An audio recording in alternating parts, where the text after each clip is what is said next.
नमस्कार दोस्तों, आज हम कामिका एकादशी की व्रत कथा सुनेंगे।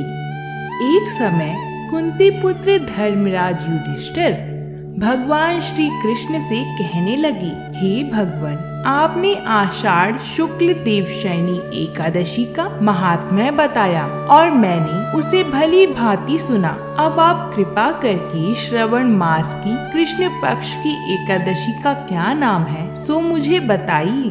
भगवान श्री कृष्ण कहने लगे, युधिष्ठिर, इस एकादशी की कथा एक समय स्वयं ब्रह्मा जी ने देवर्षि नारद जी से कही थी, वही मैं तुमसे कहता हूँ। एक समय नारद जी ने ब्रह्मा जी से पूछा था कि हे पितामह, सावन मास की कृष्ण पक्ष की एकादशी की कथा सुनने की मेरी इच्छा है। उसका क्या नाम है, क्या विधि है और उसका महात्म्य क्या है, सो कृपा करके मुझे बताइए। तब नारद जी के वचन सुनकर ब्रह्मा जी ने कहा, हे नारद, लोगों के हित के लिए तुमने बहुत सुंदर प्रश्न किया है। सावन मास की कृष्ण एकादशी का नाम कामिका एकादशी है। उसके सुनने मात्र से ही अश्वमेघ यज्ञ का फल प्राप्त होता है। इस दिन शंख चक्र गदाधारी विष्णु भगवान जी की पूजा होती है, जिनके नाम श्रीधर, हरि, विष्णु, माधव और मधुसूदन है। उनकी पूजा करने से जो फल मिलता है सो सुनो।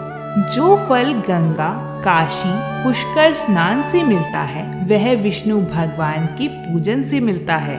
जो मनुष्य सावन मास में भगवान का पूजन करते हैं, उनसे देवता, गंधर्व और सूर्य आदि सब पूजित हो जाते हैं। अंततः पापों से डरने वाले मनुष्यों को कामिका एकादशी का व्रत और विष्णु भगवान का पूजन अवश्य करना चाहिए। पाप रूपी कीचड़ में फंसे हुए और संसार रूपी समुद्र में डूबे हुए मनुष्यों के लिए इस एकादशी का व्रत और भगवान विष्णु का पूजन अत्यंत आवश्यक है। इससे बढ़कर पापों के नाशों का कोई उपाय नहीं है। संसार में भगवान की पूजा का फल सबसे ज्यादा है। हे नारद जी, स्वयं भगवान ने अपने मुख से कहा है कि मनुष्यों को अध्यात्म विद्या से जो फल प्राप्त होता है, उससे अधिक फल कामिका एकादशी का व्रत करने से मिल जाता है। इस उपवास के करने से मनुष्यों को ना यमराज के दर्शन होते हैं और ना ही नरक के कष्ट भोगने पड़ते हैं। वह स्वर्ग का अधिकारी बन जाता है।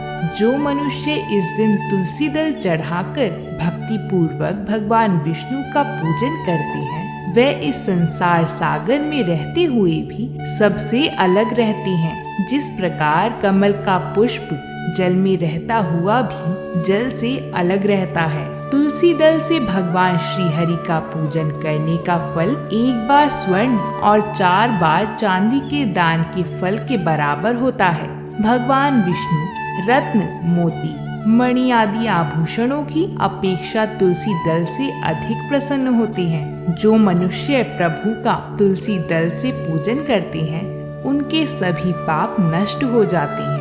हे नारद जी, मैं भगवान की अति प्रिय श्री तुलसी जी को प्रणाम करता हूँ। तुलसी जी के दर्शन मात्र से ही मनुष्य के सभी पाप नष्ट हो जाते हैं और उनके स्पर्श मात्र से मनुष्य पवित्र हो जाते हैं। तुलसी जी को जल से स्नान कराने से मनुष्य की सभी यम यातनाएं नष्ट हो जाती हैं। जो मनुष्य तुलसी जी को भक्ति पूर्वक भगवान के श्री चरण कमलों में अर्पित करता है, उसे मुक्ति मिलती है। इस कामिका एकादशी की रात्रि को जो मनुष्य जागरण करते हैं, उनके पुण्यों को लिखने में चित्रगुप्त भी असमर्थ होते हैं। एकादशी के दिन भगवान के सामने जो मनुष्य घी या तिल के तेल का दीपक जलाते हैं, उनको सूर्यलोक में भी सहस्त्र दीपों का प्रकाश मिलता है। आओ, मैं तुम्हें कामिका एकादशी की व्रत कथा कहता हूँ। एक गांव में एक वीर क्षत्रिय रहता था।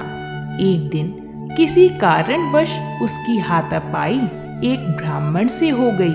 ना चाहते हुए भी उस ब्राह्मण की उसके हाथों मृत्यु हो गई। वह क्षत्रिय अपने हाथों मारे गए ब्राह्मण की क्रिया करना चाहता था, परंतु पंडितों ने उसे क्रिया में शामिल होने से मना कर दिया। ब्राह्मणों ने बताया कि तुम पर ब्रह्म हत्या का दोष है, पहले प्रायश्चित करके आओ और इस पाप से मुक्त हो जाओ, तब हम तुम्हारे घर भोजन करेंगे। इस पर क्षत्रिय ने पूछा कि मैं किस प्रकार इस पाप से मुक्त हो सकता हूँ, कृपया कर मुझे उपाय बताइए।